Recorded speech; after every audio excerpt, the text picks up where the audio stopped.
She sat on my bed in nothing but shimmering emerald lace and said, "If I don't bond with you tonight, I die at dawn. But if we do, you might never be the same again." The wind howled against the frost-covered windows of the High Abbey of Naraxis V, a monastery moon wrapped in glaciers and silence. Night ruled here longer than day, casting the sky into permanent twilight. Inside the chamber, the stone walls drank what little heat the fire gave. But the chill in Kalen Virek's chest had nothing to do with the temperature. He stood shirtless before the hearth, muscles tense, jaw clenched, his cybernetic scars catching the flicker of the flames. His breath fogged in front of him. Behind him, sitting on the silk-covered bed, was the most beautiful and most dangerous woman he'd ever encountered. Xylthar, the alien girl with skin like starlight-kissed amethyst and hair like braided silver moonbeams. Draped in a translucent emerald robe that shimmered with nano-lace threads, she watched him, her expression unreadable, her posture regal. She looked like royalty, and in truth she was princess of the Ilyari Dominion. He, on the other hand, was just a former soldier from a dying Earth colony, long discharged, long forgotten. Kalen swallowed hard. "You're serious? About this? About tonight?" Xylthar nodded slowly. "Our traditions are bound to biology and prophecy. If I don't complete the rite of continuum with a compatible mate before the third moonrise." She glanced at the icy blue glow seeping through the Gothic windows. "My genetics will collapse. My bloodline ends. And with it, my influence in the court. That's not something my enemies will allow to go unpunished." Kalen shifted uncomfortably, still facing the fire. "You're telling me if we don't bond, then you die. And probably me too, for good measure. They will not be merciful. Especially not to a human. Especially not to you." He turned to her, eyebrows drawn. "Why me? There are dozens of males from your world who would give anything for the honor." Her violet eyes softened, but her voice remained steady. "Because I don't want just anyone. I want someone who's not ruled by status. Someone strong enough to resist my power. Someone who would protect me, not control me." Kalen laughed bitterly. "You read my files. You think surviving a few wars and losing my squad makes me noble?" "I read more than files," Xylthar said. She rose from the bed with quiet elegance, her bare feet stepping lightly across the frost-laced floor. "I felt you. When the neural lattice between our species aligned during the integration test, I saw your memory of the Draylon stand. You carried your wounded officer 5 kilometers while injured yourself. You gave up extraction to stay behind and fight off the swarm so others could live." He looked away. "Old news. It was enough for me," she said, standing inches from him now. The glow of the fire danced along her skin, turning her from alien royalty into something divine. "You don't believe in fate, but I do." Kalen met her gaze. "This isn't just sex to your kind, is it?" "No," Xylthar said softly. "It's fusion. Soul, memory, thought. The continuum binds not just bodies but potential. If we bond, you'll feel everything I feel. Forever. There is no separation. No undoing it." He exhaled slowly. "So basically, if we do this, I'm married to you. In more ways than you know." Kalen stepped back, needing the distance. "What if I say no? Then I die at dawn." Her voice didn't shake. "And your presence here will be seen as sabotage. You'll be executed by the temple guard and labeled an assassin. You'll die a traitor to 2 species." Kalen barked a sharp laugh, full of grim irony. "You really know how to make a man feel wanted." Xylthar didn't smile. Instead, she walked back to the bed, pausing before sitting again. She didn't speak right away, and for a moment, the only sound was the wind and the fire's hungry crackle. "I don't want to force you," she said, "but I want to live, and I want it to be with someone who chooses me, even if just for tonight." Kalen studied her for a long time. Her body was unlike anything he'd seen. Taller than most humans, with features sculpted by a lineage that predated most civilizations. But it was her eyes that held him. They weren't desperate. They weren't pleading. They were willing to die with dignity, to risk everything for a chance at something real. He approached slowly. What happens if we succeed? He asked. Xylthar exhaled through her nose. My bloodline stabilizes. The rite completes. My body survives the coming shift. And the neural imprint solidifies. And me. She met his gaze evenly. You become bonded to me. Telepathically. Emotionally. And the court will recognize you as my mate. That makes you a political figure. A threat. Kaelin smirked. Sounds like a hell of a honeymoon. A ghost of a smile flickered at her lips. Then he whispered. All right, I'm in. But if we're doing this, we're doing it my way. She blinked. Your way. He crossed to her in 2 strides. No scripts. No rituals. No ancient chants. I want to know you, not some ceremonial role. If I'm giving myself to this bond, I want it to be real. Xylthar's breath caught, a faint silver shimmer trailing behind her as she moved to meet him. Then we begin. They sat cross-legged on the bed, palms touching, foreheads nearly pressed together. Outside, the second moon began its climb. Snow fell harder now. She started to hum, a low, resonant frequency that vibrated in Kaelin's bones. Close your eyes, she murmured. He did. The world slipped away. Suddenly, he was inside her thoughts. Memories flooded him. Her childhood among ice blossoms, her exile after rejecting a political suitor, the endless cold of loneliness despite being surrounded by worshippers. Her first time touching human tech. Her first time seeing him from across the training ring during the integration trials. He gasped. You were watching me? You moved like a storm trapped in a man's skin, she said aloud. I was afraid, but fascinated. His own memories opened without consent. Bloodied fields, the screams of friends lost in vacuum, the weight of a body slung over his back, the sharp silence of surviving when no one else did. Xylthar wept. I didn't know. Their palms burned now, threads of light winding from one body to the other, weaving like vines. Suddenly, a shockwave rippled through the room. They were thrown back from each other, breathing hard. The room had changed, dimmed somehow. Everything now glowed with bioluminescent filaments, tracing alien runes on the walls. You've accepted the bond, Xylthar said, her voice low, almost reverent. Kaelin sat up. Yeah, I noticed. A sudden pulse beat through the floor. An alarm bell, soft but persistent. Xylthar's expression turned grim. They know. Who? The temple guard. My father's spies. They've sensed the ritual completed outside approved channels. They're coming to stop us, or kill us both. Kaelin grabbed his coat and turned to her. Then I guess the honeymoon really is over. But Xylthar didn't cower. She stood, glowing brighter now, emboldened by the fusion. Her voice rang clear as crystal. If they come for us, then let them learn what a bonded human and Ilyari princess can do. He grinned despite the tension. You always this dramatic? No, she said, drawing a ceremonial blade from the wall, its edge crackling with energy. Only when mating with legends. The silence shattered. First came the vibration, subtle, almost mistaken for nerves. But then it escalated into a deep resonance in the stone beneath their feet. A thrum Kaelin recognized from combat zones. An incoming assault. Xylthar stiffened. Her ceremonial blade pulsed with a bluish-white glow. They're here, she whispered. I thought we'd have until dawn. Kaelin reached for his gear. His shirt was still off, but he slid into his reinforced tactical pants and drew his kinetic pistol from the side pouch. Outdated Earth tech, yes, but reliable. You got armor? He asked. Xylthar nodded toward the armoire. Under the altar. If we bond completely, my inner force should be enough to shield both of us. But until then, Kaelin strode to the cabinet and swung it open. Inside was a sleek set of Ilyari battle silk, midnight green and silver, designed for agility, not brute force.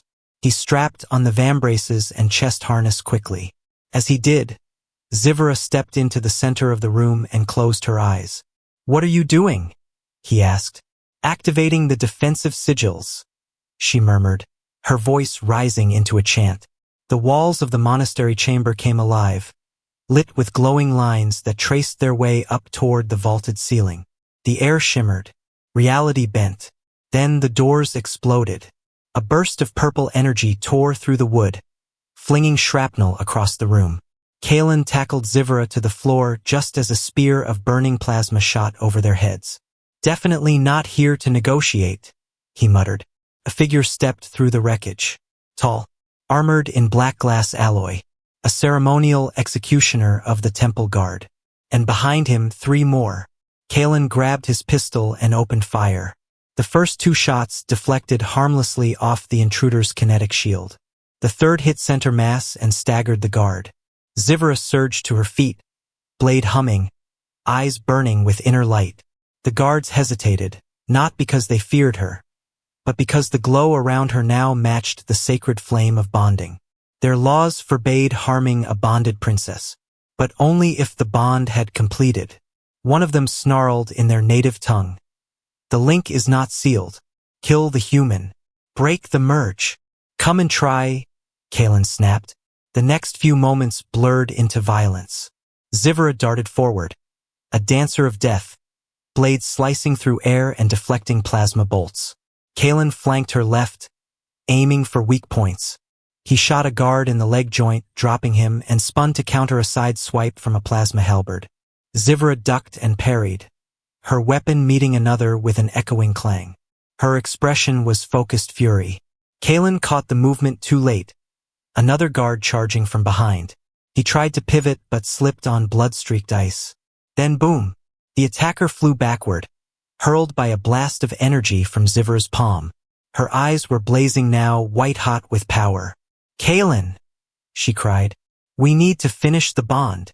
I can't hold this state much longer." "In the middle of a fight?" he yelled. "Yes, we don't need ceremony anymore. Just trust me." Kalen rolled aside as a spear narrowly missed, impaling his shoulder. "Fine. How?"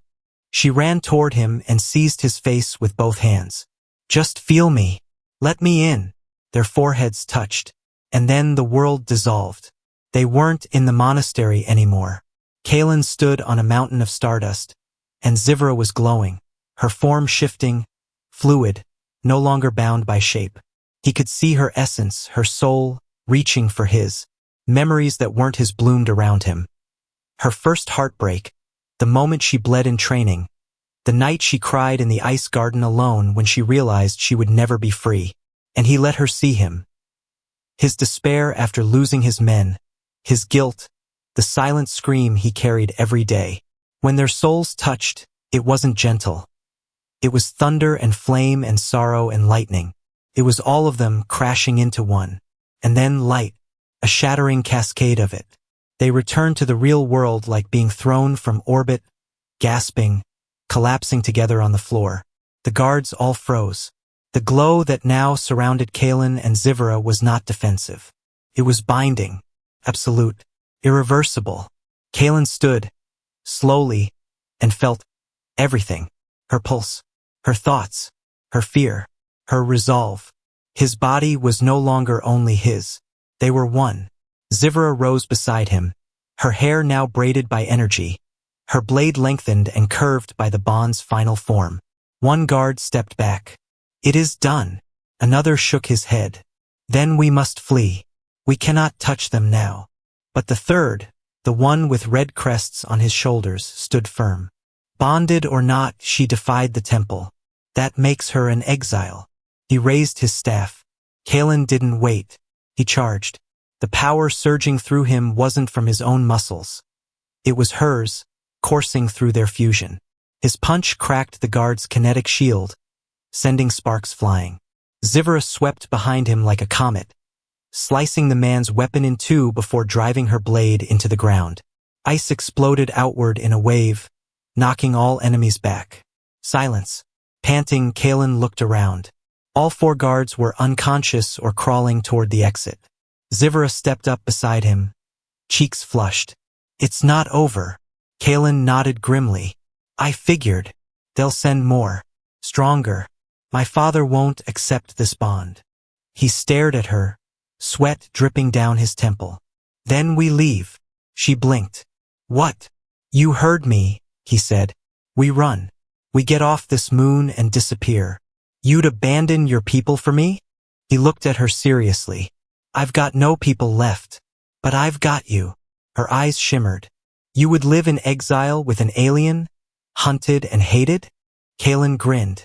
You say it like that's supposed to be a problem. They packed fast.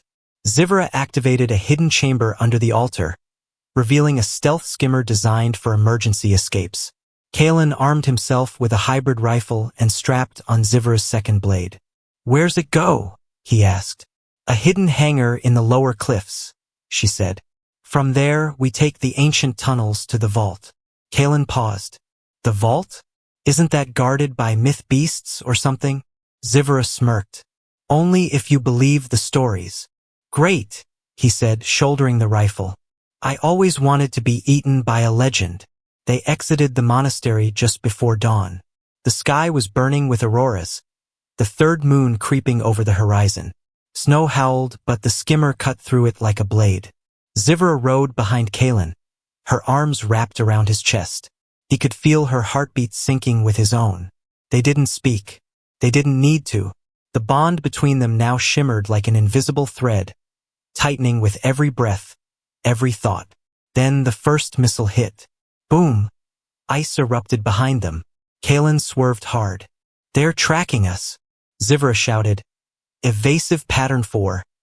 Cut left toward the ravine. Another explosion to their right. Kaelin clenched his jaw. We need air support. We don't have air support, she said. But we have each other. He looked back at her. You still got juice left? Her eyes glowed. For you? Always. They reached the cliffside and abandoned the skimmer, diving into the snow as a blast of plasma incinerated it. They sprinted into the mouth of the tunnel, frost clinging to their armor, breath ragged. The vault loomed ahead, a shimmering door of obsidian crystal, etched with ancestral glyphs. Xylthar stepped forward, placing her hand on the surface. It rippled like water, then solidified. The bond lets us enter, she whispered.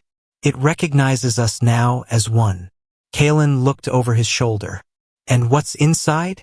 She turned to him slowly. The only weapon strong enough, the obsidian door hissed open, not with grinding machinery, but a silent pulse, as if the vault recognized the union of Kaelin and Xylthar before even their minds did. Beyond it lay silence, not just the absence of noise, but an oppressive, ancient quiet, the kind that humbles warriors and makes tyrants hesitate. Pale blue flames flickered from crystalline sconces along the walls, casting elongated shadows across polished black stone. Kaelin stepped through first, rifle raised, instincts on edge.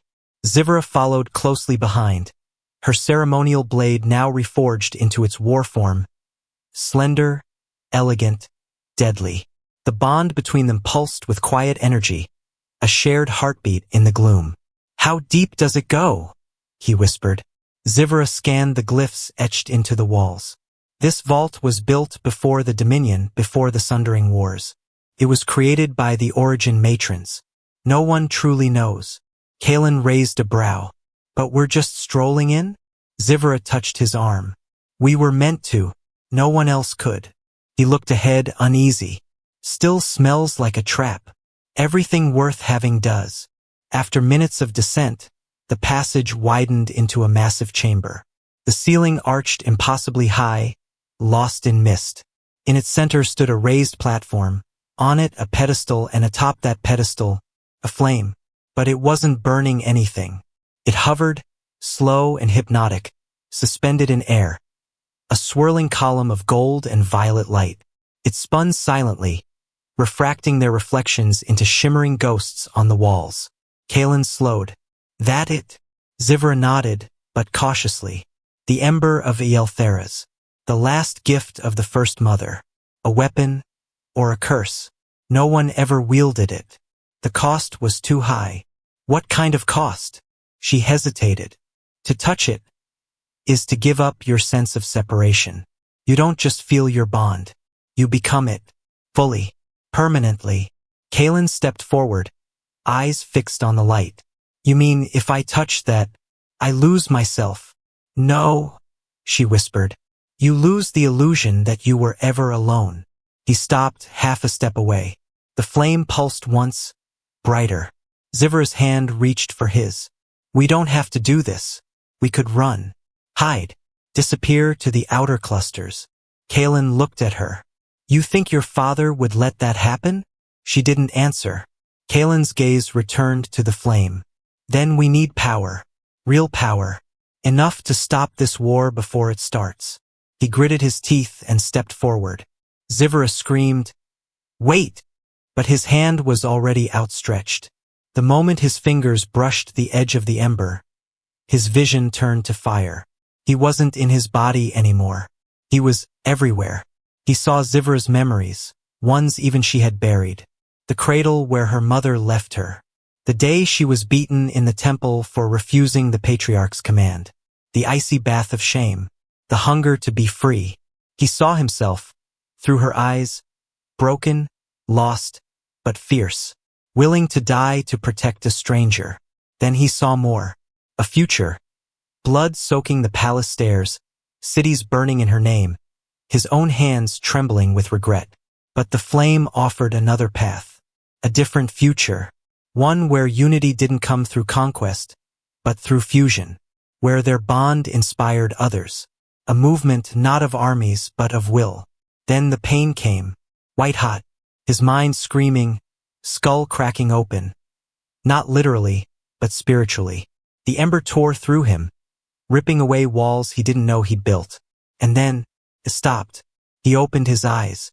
Kaelin stood in the vault, body arcing with crackling energy, eyes blazing gold. Xylthar stepped back. You fused with it. That's impossible. He looked down at his hands. Doesn't feel impossible. What did it give you? He turned to her. Everything I needed. Nothing I wanted. She stepped closer. Do you know what to do? Kaelin nodded slowly. We don't run. We end this. Together. They returned to the cliff edge where the escape tunnels met the sky. Above, warships loomed, sleek obsidian vessels of the Ilyari fleet.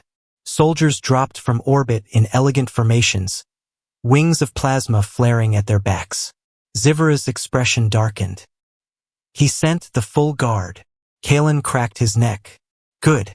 Saves us the trip. She grabbed his arm. You don't understand. That's not just any squad. That's the Void Chorus. Kaelin raised a brow. Sounds poetic. They can rip thoughts from your head and weaponize your memories. They're soul renders. He paused. That's a thing. She nodded gravely. Only my father commands them. And if they're here, he is too. As if summoned by name, the sky opened, and down descended a single figure. Cloaked in golden armor, crowned with a mantle of black fire, the figure landed with crushing weight. Razek the Eternal, Warlord, Patriarch, King of the Dominion, and Xylthar's father. His voice boomed, layered with ancient tones. Daughter, you have shamed your line, defied your destiny. Xylthar stood tall. No, father, I've chosen my destiny. His gaze turned to Kaelin. A human, of all creatures a broken earthborn. You bonded to this thing? Kaelin raised a hand. Nice to meet you too. Razek sneered. You are nothing. You bleed like cattle. You die like insects. Kaelin grinned. You talk a lot for a guy who's about to get his ass kicked. The guards raised their weapons. Xylthar readied her blade. Kaelin stepped forward, and fire erupted around his fists. Not normal fire, ember fire. The vault's gift turned into pure plasma. Razek hesitated for the first time. You took the ember? Kaelin nodded. And it took everything else. Let's dance, daddy dearest. The battle exploded. Kaelin became a storm, blasting enemies with fire and light. Every movement synced to Xylthar's. They moved like one mind, one soul, each covering the other. Her blade sliced through armored voidwalkers. His flames melted shields and minds alike. The Void Chorus tried to breach his thoughts, but Kaelin's mind was no longer human. The ember protected him, reflected their attacks back. Xylthar locked blades with her father. You will regret this betrayal, Razek snarled. I regret nothing, she shouted. You were never my destiny, he was. Their blades screamed as they collided, power versus heritage, fire versus fury. Kalen fought his way to her side. Need help? Xylthar smiled, blood at her lip. Just in time. Together, they launched forward, Kalen's flame flooding Razek's shield, Xylthar's strike piercing through it. The final blow came not from rage, but unity.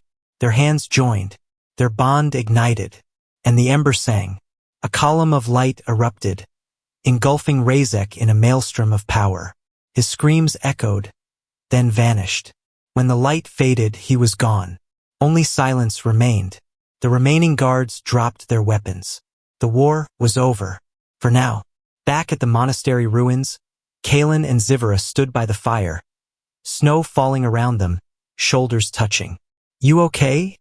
she asked softly. He looked at her. "Yeah. Just wondering how my old CO would react if he saw me now." She smirked. "Probably write a very confused report." They laughed quietly but together. Then she leaned in. "You still don't fully understand what we've done." "No," he admitted. "But I know this. I'd do it again." She kissed him, gentle at first, then deep. And this time it wasn't about survival. It was about them. To fight my father. Asher's voice trembled over the comms. "Her vitals are dropping. I need time, damn it. Buy me some, human." Nico grunted as plasma scorched the ruined ceiling above them. He grabbed a pulse shield from a fallen Xylthar and snapped it up just in time to deflect a barrage of searing blasts. Behind him, Kale's unconscious form lay half immersed in the glowing core pool. The extraction process of her hybrid blood was underway, but it was tearing her apart. And she had willingly submitted to it. "I said I'd stay," Nico growled through clenched teeth, shooting 2 mercs through the breach. "And I will." Above them, the Citadel's reactor hummed louder. Alarms blared. Distantly, the automated voice of the keep warned, "Detonation sequence in progress. 14 minutes remaining." Asher hunched over the console, eyes wide as strings of alien glyphs flickered across the screen. Her genes are fighting the core fusion. No being has ever tried to bridge Xyltharan and human biology like this. It's rewriting her body on the fly. Then stabilize it. Nico shouted. Rage and fear fused into one roar. "She's doing this for her people. For both our worlds." Asher stared at Nico, then nodded. "I'll try." 13 minutes earlier, on the upper ramparts. Kale had kissed him before leaping into the core. The kiss had been fast, wild, and burning, like her blood was made of suns. "If this fails, remember me in your fire," she whispered, then stepped backward into the blinding reservoir of energy. Nico had screamed her name, lunging forward, but Asher's arms had held him back. "She's making a choice you inspired. Let her." The core lit up like a nova. Present, Citadel throne vaults. Explosions rocked the inner spires as a shadow moved like black lightning through smoke. General Syrinx, the exiled warlord of the Dominion, cut down 3 mercenaries and turned his gaze to Nico. "You should have stayed in your dirt hole, human," he hissed. "The girl belongs to my bloodline. That throne belongs to me." "She chose otherwise," Nico replied, stepping forward, sword crackling with stolen Xyltharan plasma. "And I'm not letting you near her." Syrinx sneered, revealing razor-sharp metallic teeth. "Then I'll rip your spine out like I did her brother's." Their clash ignited like thunder. Man against monster, blade against claws, and fire against void. Syrinx was stronger, faster. His strikes sent Nico reeling into scorched pillars, ribs cracking with each blow. But Nico didn't fall. He remembered her laughter, her anger, her trembling hand when she first touched his face. He remembered the sound of her voice when she asked, "Do humans always risk everything for love?" He stood tall again. "I do." Nico's final blow wasn't aimed at Syrinx's chest, but at the power conduit behind him. It detonated, flooding the room with plasma and engulfing Syrinx in searing white light. Command chamber. Asher slammed his fists into the console. "It's done. The fusion is stabilizing. But she needs a grounding anchor or her neural lattice will collapse." Nico staggered to her side, bleeding, limping. He reached out, hand trembling, and pressed his forehead to hers. "Come back to me, Calais." Her eyes fluttered open. Golden light bled from her pupils. She gasped and breathed. 5 days later, aboard the human Xytharan diplomatic cruiser Unity, the galaxy watched as Calais Vaelara stepped onto the dais, radiant in ceremonial armor etched with both Xytharan glyphs and Earth sigils. Nico stood beside her, not as her guard or her savior, but her equal. "Once, I believed humans were weak and wild," Calais said, her voice echoing through the chamber. "But one stayed when all others ran. One believed when no one else did. And one risked death for love, not conquest." She turned toward him, eyes glinting with mischief. "Also, he's not bad in a fight." Laughter broke out across dozens of species. Nico chuckled. "You know I'm writing that on my gravestone." Calais leaned in and whispered, "Only if you promise not to die before I do." His hand slipped into hers. "Deal." Epilogue, Earth orbit. They floated, tethered together in zero gravity as the stars shimmered. Calais pressed close to him. "You saw me at my weakest, and you didn't flinch. You saw me bleed, and you didn't run." Her hand slid under his. "Then maybe it's true what the old Earth phrase says." Nico raised an eyebrow. "What's that?" She smiled. "Love is a battlefield."